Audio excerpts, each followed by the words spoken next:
Spider-Man is a comic book superhero and a character that is so immersed in media, not only does he not need an introduction, but all of you already know all about his origin, his powers, his character, and everything else about him. In fact, he's probably the most well-known superhero there is, next to Batman of course. And Spider-Man's been in comics since 1962, and he has never left the world since, as something about his character really connects with audiences. And no matter how bad the franchise gets, Spider-Man always sticks around. And believe me, it has gotten bad. We don't really talk about this. But because of Spider-Man's popularity, he will never disappear from media. And over the years, like any good superhero, he has died several times. And so this video is going to look back at the 5 best deaths of Spider-Man. Number 5. The Superior Spider-Man. In this story, Otto Octavius, or Doc Ock, is dying. Basically, his body is rotting away after being put through too many super fights over the years. And even though he tries everything he can, he still can't fix his body, and he is going to die. But he decides not to give up, so he can't fix his body. So what? He'll just go get another one. And what better body to get than Spider-Man's? He's a hero in his prime, healthy, and has superpowers. And so Doc Ock conducted several master plan schemes to get his revenge on those who had wronged him. But really, he wasn't doing that at all. You see, each time Spider-Man beat him, he had to use a helmet to link his mind to Doc Ock's Octobots. And Doc Ock had designed it that way, so that he could map Spider-Man's brain. And then Doc Ock switches his mind with Peter Parker's, and takes over his body, and Peter Parker dies inside Doc Ock's body. It's an incredibly dark death, and a lot of fans, myself included, didn't like seeing Peter Parker go out this way. It is different to see the villain win, sure, but it shouldn't have ended like this, as it was just so unfair to Peter Parker. And though Peter tried to switch back minds, he couldn't. He died before he got the chance. But right at the end, Peter wasn't angry about this. Instead, he shared his memories and experiences with Doc Ock, and he taught him how he became a hero, and more importantly, why he became a hero, and why he kept it up. And he told Doc Ock to use his body to become a better hero than Spider-Man ever was. And since Doc Ock can feel Spider-Man's life as though it's his own, he agrees. And so he becomes the Superior Spider-Man. Number 4. The Edge of Time. The video game Spider-Man Edge of Time was a sequel to the Spider-Man Shattered Dimensions game, and it had quite a good story that focuses on the future Spider-Man of 2099 and the present day Spider-Man. And the game opens with the death of Spider-Man at the hands of Anti-Venom, the Eddie Brock version. Now, when a story starts with the death of the hero, we all know that they're not actually going to die. It's just there to create a sense of drama, and we all know that the hero will find a way to survive. And add to that the fact that this game is all about time travel, and we all know he wasn't going to die, or at least he was going to go back in time and stop this from happening. But in actual fact, Spider-Man did die. The game follows through on the beginning, and has him unable to avoid his fate and die.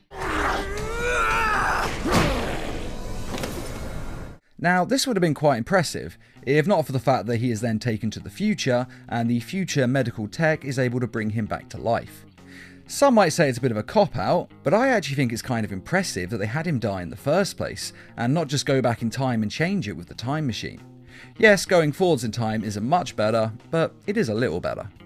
And the best bit about this death is that Spider-Man knows he is going to die, and yet he still goes into the fight anyway, because it's the right thing to do, and heroes do what is right no matter the situation or the risks involved. And this really shows us Spider-Man's character and his unwavering morals of doing what is right, even if he has to sacrifice himself in the process. Number 3. The Spider-Verse. The original Spider-Man in this universe is the one that we're most familiar with. Bitten by a spider, his Uncle Ben died, and he became one of the greatest heroes in the world. We all know the story. And he was what Spider-Man should be, a brave and bold hero who fights his best against supervillains and helps people no matter what. But unfortunately in this case, the Kingpin was able to take him out.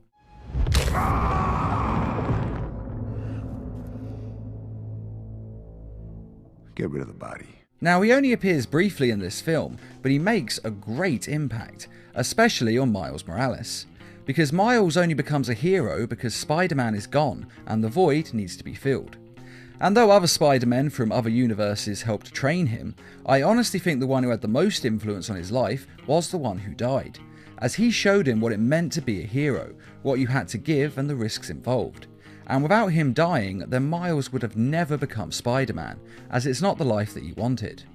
So basically, Peter Parker has become Miles Morales' Uncle Ben, as beforehand Miles didn't want to be a hero, but after the death of Peter Parker, he realises that he has to become a hero. With great power comes great responsibility. So it's a slightly different take on a very familiar story. Which is also why this death works so well, because if it was any other superhero, this wouldn't work. If it was a hero we didn't know who just dies in the first 5 minutes of the film, no one would really care. But thanks to all the Spider-Man movies, comics and video games, everyone on the planet is familiar with his character, to the point where newer films, such as the Marvel ones, don't even bother telling his origin story, because we all know it at this point. And it's because of this that we can really feel his death in our hearts, even though he's barely in the film. Number 2.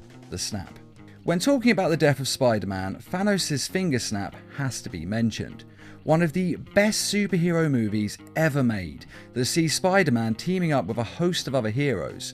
He travels with Iron Man and Doctor Strange into deep space, and finally to an alien world, where he teams up with even more heroes to fight Thanos en masse. And it's a great sequence to watch, and must have cost millions to make. And Spider-Man is actually incredibly helpful in this fight, saving lives and even going so far as to be the one who almost gets the gauntlet off of Thanos. It's coming, I got it!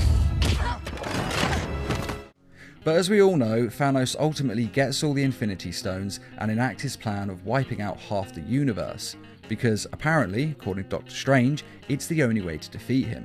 But sadly, this finger snap sees Spider-Man dissolve into nothing. I don't want to go. I don't want to go, sir. Please. Please, I don't want to go. I don't want to go. And it's actually one of the more painful deaths in the film. A lot of others do dissolve, yes, but it's Peter Parker's final words to Tony Stark that make him sound so young, and we remember that he's more of a Spider-Teen than Spider-Man. And having him risk his life so young and then to lose it like this is just heartbreaking to watch. Of course, with that being said, we all know that Spider-Man will be back soon enough, as he is not only the face of the franchise, but the next Spider-Man film is already being advertised, before Spider-Man himself has even been resurrected in the MCU. Which really lowers the stakes for Infinity War Part 2, as we know 100% that he's coming back. I mean, to be fair, we kinda did already, but seeing him actually advertise another film in a trailer, it's just a little bit tacky. They could have waited a few more months. But even when we take that into account, it's still a great death, and one of the more memorable out of everyone else who died in that film. And without a doubt, it's the death of Spider-Man that audiences are now the most familiar with. And though it may seem a bit simple, as it's just Thanos snapping his fingers, don't forget that finger snap was a decade in the making. Number 1. Ultimate Spider-Man. Now, this is widely considered to be the best Spider-Man death that we've ever seen, and for good reason. In the Ultimate Universe, Spider-Man is still the Peter Parker that we know and love, though he's a little bit younger in this version. But he's a hero with the same powers and pretty much the same past. And in this universe, the Sinister Six have broken out of prison and are coming for Peter Parker.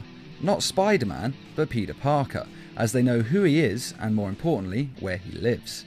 Now, Peter manages to get Aunt May and Gwen Stacy out of their home and to safety, and then he heads off for the confrontation with the villains.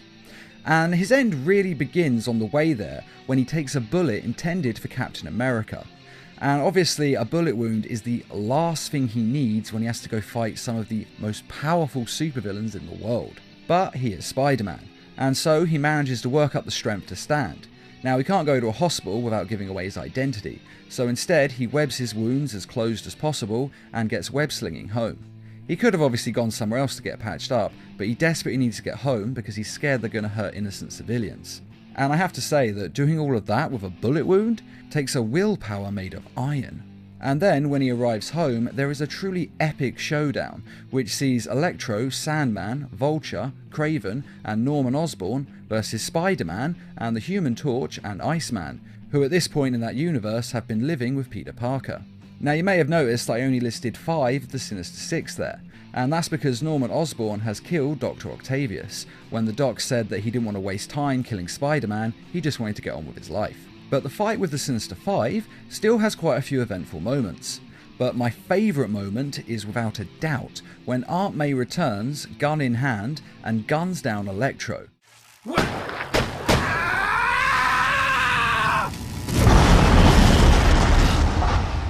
and she does this because Aunt May is nothing short of awesome. Now this fight is huge, and Spider-Man and the others take out as many as they can, until finally it ends with a one-on-one fight between Spider-Man and the Green Goblin. And just as the two of them are staring each other down, they are then interrupted by Mary Jane Watson, who is driving a stolen van, and she drives it straight into the Green Goblin, crushing him. Because MJ is pretty awesome too. But the Green Goblin isn't finished yet, and he gets back up, only to be knocked back down by Peter Parker, who lifts and throws the van on top of him with such force that it explodes.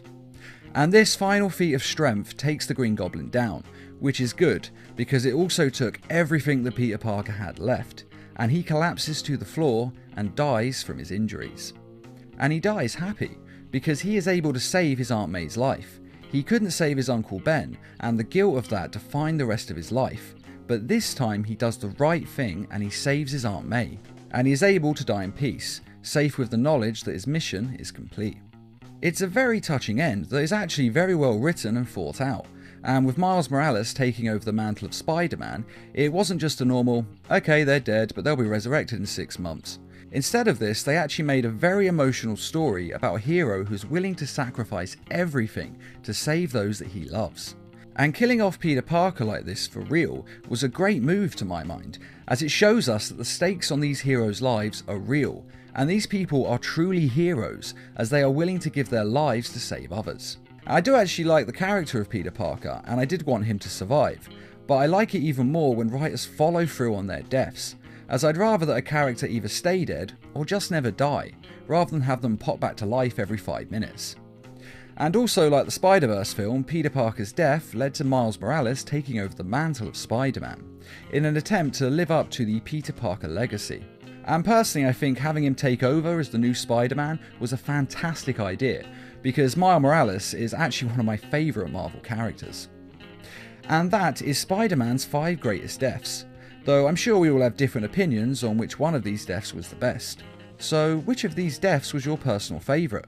And are there any other Spider-Man deaths that you think should have been on this list?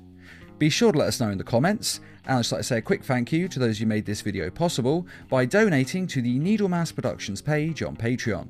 And as always, thanks for watching, and feel free to subscribe, share, like, and comment.